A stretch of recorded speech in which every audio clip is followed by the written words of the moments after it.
بسم الله الرحمن الرحيم. سعيد بلقياكم، وكل مرة نلتقي في مقطع جديد لنستفيد. وفي هذا المقطع غادي نتكلموا على فوائد الزنجبيل، وهذا هو الزنجبيل. الأسبوع الماضي 45 درهما للكيلوغرام الواحد إلى 50 درهما، تقريبا حتى 5 أورو. فوائد كثيرة جدا. وهذا الزنجبيل عنده واحد التاريخ طويل في الطب التقليدي والبديل. استخدمه الأجداد منذ القدم في محاربة الإنفلونزا ونزلات البرد. هذا الزنجبيل يعزز صحة القلب والشرايين، ويلعب دور مهم في خفض مستويات السكر في الدم، يقي من السرطانات، مهدئ للصداع ومخفف للآلام، وله دور في علاج الصداع النصفي يعني الشقيقة، ويعالج أو يساهم في علاج التهابات الجهاز التنفسي يعني نزلات البرد وأمراض الشتاء والتهاب الحلق، وأيضا يخفف السعال ويطرد البلغم ويوسع الشعاب الهوائية ويعزز الدورة الدموية. وملي كنقولوا يعزز الدورة الدموية بين قوسين يحسن الصحة الجنسية. هذا الزنجبيل كيحتوي على مضادات الأكسدة، وكيحتوي على مادة نشطة في الزنجبيل. هذه المادة النشطة كتسمى بالجنجيرول، كتحارب الميكروبات والالتهابات في الجسم. والزنجبيل كيدعم الجهاز الهضمي بشكل عام. ويستخرج من هذا الزنجبيل واحد الزيت يسمى زيت الزنجبيل، يعني كيخلصنا من مشاكل الشعر. ايضا الزنجبيل مفيد لتخفيف الوزن. الناس الان كتعاني من السمنه والمشاكل ديال الوزن الزائد، فهذا الزنجبيل مفيد جدا. وايضا يخفف الام الدوره الشهريه عند النساء، فقط لا يجب الافراط في تناوله. مثلا ناخذ واحد القطعه صغيره هكذا، هذه، ونحكها ونسكب عليها الماء المغلي، وننتظر واحد نصف ساعه الى ساعه، ونحليه بعسل النحل الطبيعي، ونشرب. بغيت نشربو دافي جيد، شربته بارد جيد.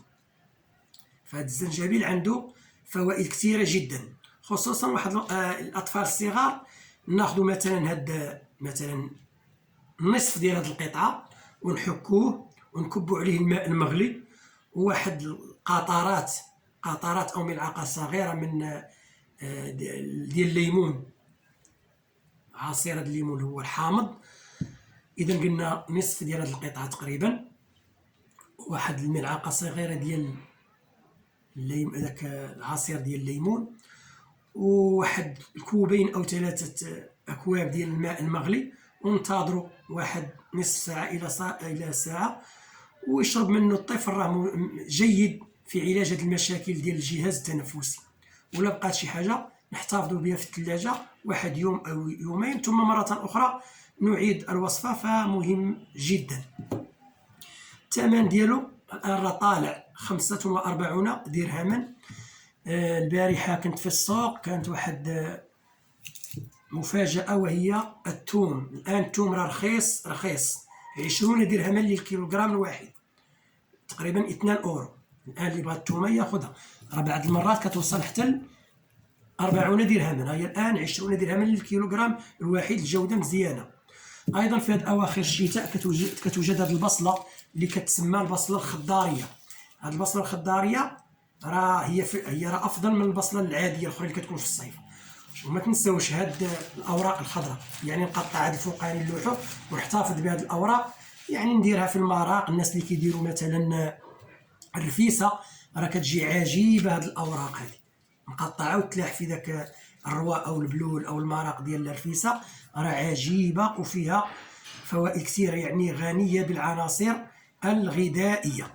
وكنا تكلمنا في مقطع سابق على البسباس، وتكلمنا عليه لانه صديق الجهاز الهضمي وصديق المعده، صديق القولون، والكثير من الفوائد، يعني الالياف الغذائيه، زيوت عطريه، فيتامين جيم، زنك، فلافونويدات الكثير. قلنا فقط المرأة الحامل تبتعد عليه، انه قد يسبب اضرار للجنين، والناس مرضى الكلي يبتعدوا عليه لانه غني بالبوتاسيوم. وكاين اللي عنده الحساسيه ديال هذا البسباس يبتعد عليه.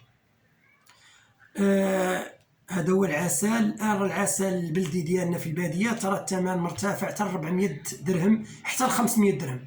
وكاين هاد العسل المستورد هما كاتبين فيه هنا 100% عسل حر مستورد، ثمن مناسب، هذه 20 درهما، كاينه 30 درهما، كاينه 40، يعني ثمن في المتناول.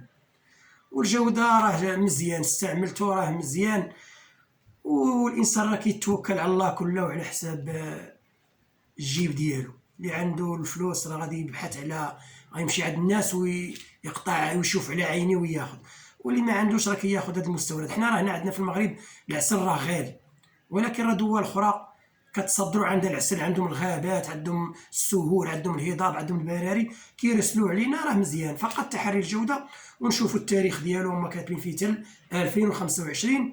وملي كنستعملوه راه مزيان. علاش كنستعملوه مع هاد الزنجبيل؟ كنحليو به، لان عنده واحد المذاق شويه حار.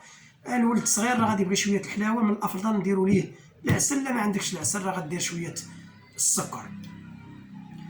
والفوائد ديال الليمون راه كثيره جدا، وعصير الليمون راه معروف، الانسان يحاول يستهلكه. والان في هذه الاواخر فصل الشتاء راه موجود 5 دراهم للكيلو جوده، يعني كيلو تقريبا بنصف اورو. وموجود البصله الخضاريه الان راه موجوده، الثومه راه موجوده. وهذه اللي قدامكم غيتساءل البعض يقول شنو هي. هادو الجدات ديالنا قديما كانوا كيكحلوا بها العينين ديالهم، كانت عندهم علاقه وطيده مع النحاس. الان حنا في واحد العصر ديال البلاستيك، لا كانت عندهم علاقه ديال النحاس، والنحاس صديق لصحه الانسان، وكانوا صحاح. حيت كل مقطع كنوريكم واحد الشيء على النحاس، كانوا كيستعملوا هذا النحاس وعاطي واحد الجماليه. هذا في القديم الناس كانوا كيستعملوه مطهرة للفم، مرضاة للرب، ويعني كينظف الفم. الان قليل الناس اللي باقيين كيستعملوه، وحتى لا استعملوا شي واحد الناس كيتعجبوا منه، كيقولوا هذا الشيء. هذا هو المسواك او عود الاراك. الرسول صلى الله عليه وسلم قال لنا بانه لولا ان اشق على امتي لامرتهم بالسواك عند كل صلاه. يعني من هذا الحديث خاص الانسان يستعمل هذا، وفيه اجر كبير. والانسان اللي غادي يدير السواك ويمشي يصلي، كتكون الصلاه ديالو يعني مع الانسان راه ينقي الفم ديالو. هذا هو السواك، والثمن راه في المتناول، نصف اورو الى ربع اورو.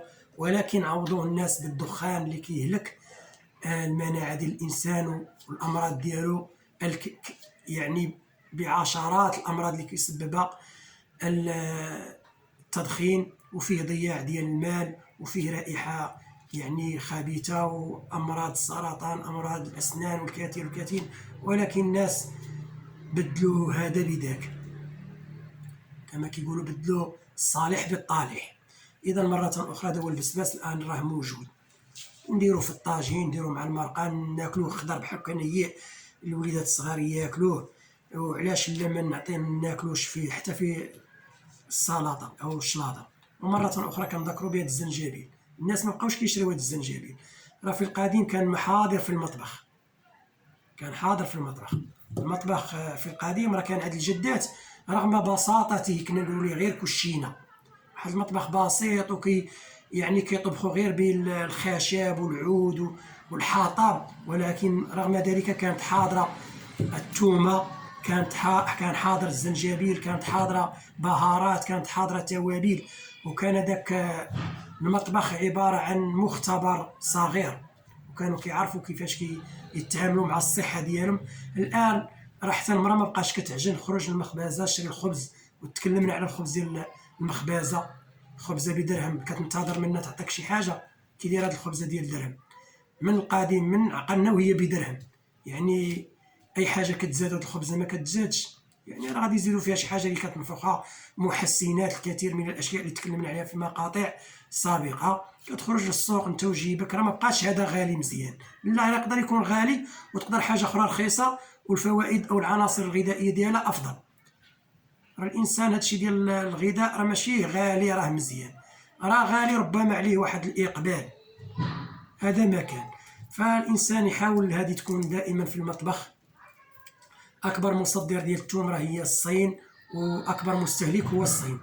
لكان المغربي في سنه المتوسط غادي يستهلك هاد 5 حبات، راه الصيني كيستهلك حتى الكيلو من الثوم في السنه، وكيقوي المناعه. هذا كيقوي المناعة. أيضا الزنجبيل كيقوي المناعة، العسل كيقوي المناعة، البصل كيقوي المناعة. اش قالوا على البصل المصريين؟ اش قالوا على البصل؟ قال لك كولي لخصوها في جملة، قال لك خطار هذوك المصريين ما عندي ما نسالهم كيعطيو، يعني قال لك كولي البصل وانسى اللي حصل، يعني الا كلتي البصل انسى جميع المشاكل الصحية.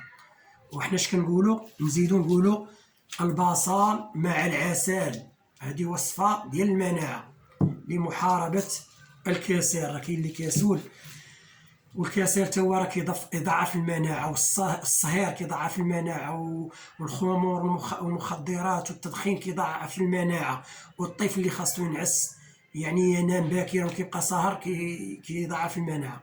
كاينين شي هرمونات عند النوم من وراء العشاء هما اللي كيخلوا الطفل اللي يعطيوه المناعة ويطوال وكذا هو باقي كيلعب وداكشي. يعني الدري راه المناعة ما كايناش. والمناعة راه ما عندهاش علاقة بالغذاء، راه عندها علاقة بالغذاء، عندها الرياضة، عندها النوم، عندها الهدوء، عندها الحياة الاجتماعية كيدايرة. إلا كان فيها مشاكل راه المناعة كطيح، تقدر تطيح بسرعة. وحتى لا نطيل هذا، وصلى الله وسلم وبارك على سيدنا محمد وآله وصحبه.